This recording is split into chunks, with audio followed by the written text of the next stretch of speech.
My mom wanted me to be a truck driver because that would mean I would make $24,000 a year if I went to Truck Masters, and that would be twice what my father made. And she thought that would happen, but something inside of me said, I don't want to drive a truck. There's something else that matters more to me, and I decided I was not gonna go for money instead of passion. And the rewards have been pretty amazingly better than being a truck driver. It's not bad being a truck driver, it's just not what I was after.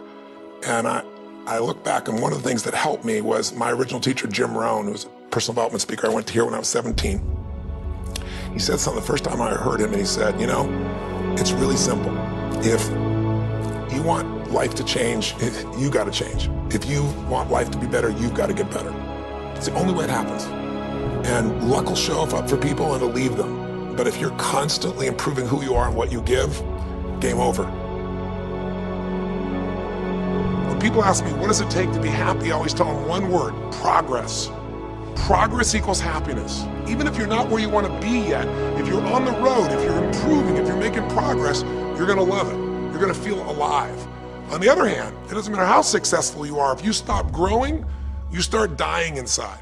I've always had this belief: if you want to be successful at anything in life, never leave the sight of setting a goal without doing something that commits you to fulfillment. If you get, like, you're in state, right, when you do something. While you're in state, that's the time to commit yourself to something that makes you follow through. So I'd call somebody up, I'd schedule something, I'd lock in the next meeting, I'd sign up for the class, I'd enroll the guy who was going to mentor me, I'd set the meeting with a mastermind of people I met. I did something so that whatever I committed to, there was something when I went home that would pull me there. It's structure. This could be the greatest time you ever live if you control what you focus on, if you find a more empowering meaning, and if you decide to model the actions of those who succeeded before you. It can be the best financial time, the best emotional time, the best spiritual time of your life, but you better take control of your state. And if you think you're going to do it just by today, you're wrong. You're going to need to get yourself some rituals. Right now, every one of you in this room is controlled by your rituals. I don't just mean this one. I mean every morning you get up. I know your body. I can look at your body right now, and I can guess your rituals. Some of you, your rituals to work out 5 times a week, I can see it clearly. 4 to 6 times a week, it's obvious. Because you couldn't look like that if you didn't do that. Some form of workout. I don't care if it's walking, lifting, whatever. Some of you, it's obvious that lifting weights is part of it. You can see by that man's muscles. I know what his rituals are, because your life comes from your rituals. If you don't develop the ritual, you're kidding yourself. How many agree with me on this? Raise your hand and say, I. And there are rituals that put you in state, and there are rituals that take you out of state.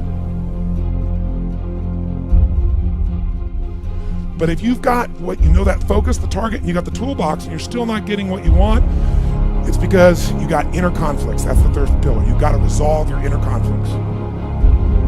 Because that, as I tried to explain to you, 80% of success in anything is your psychology, and 20% is the mechanics. So those inner conflicts are when you take 2 steps forward, you pull 3 steps back. Right? When you say, boy, I'm totally committed to this, but you don't follow through. This is my expertise, the why guy part. Why? Why do you keep saying you want this? You have crystal clarity, you have the tools, and you're still not getting it? There's a conflict in you. Align your life with what is most important to you. And then once you are in a position where you're aligned, guess what you'll do? Take action. You won't have to work at it. When everything's in alignment, there's nothing pulling you away, boom, you go for it. Progress comes when you tell yourself the truth and you're able to feel the uncertainty and take action anyway. The thing that stops us all is fear. It's no surprise. Fear of failure, fear of rejection, fear of the unknown, fear of not looking good. And that fear we could translate into the simple thing of uncertainty. Now, when you look at someone who's incredibly successful, you look at someone who's truly a leader in their life or in their field, the one thing they have in common is they exude this sense of certainty. Now, where's that come from? Is it inborn?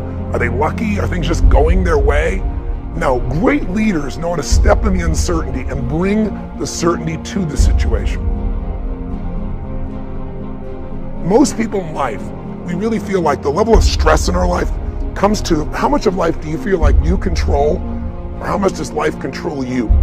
Do you tend to control more of what's going on, or events controlling you? It's very easy to have those events start to take control unless we take control of what's between our ears, our own mind. You see, what you and I focus on massively affects how we feel, whether we're thriving or surviving.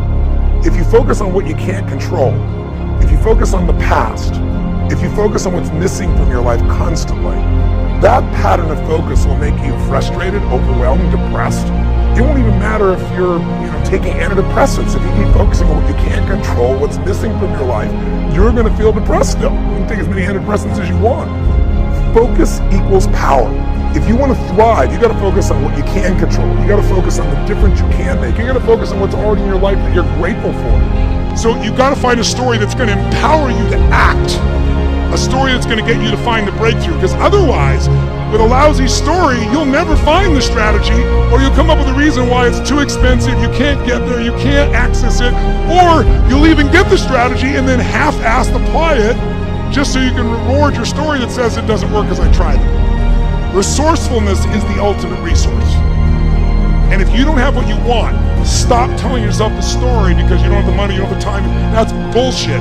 It's because you haven't committed yourself where you would burn your boats. If you want to take the fucking island, burn your fucking boats. And you will take the island because people, when they're going to either die or succeed, tend to succeed. But most of us give ourselves a way out, and that's why we don't have what we want.